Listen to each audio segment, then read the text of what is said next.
You ask Tiger to solve. This deals with linear equations with one unknown.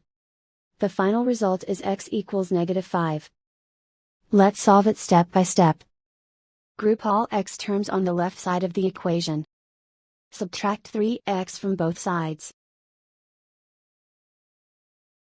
Group like terms. Simplify the arithmetic. Group like terms. Simplify the arithmetic.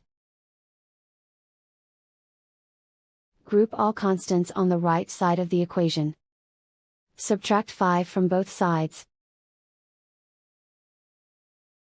Simplify the arithmetic.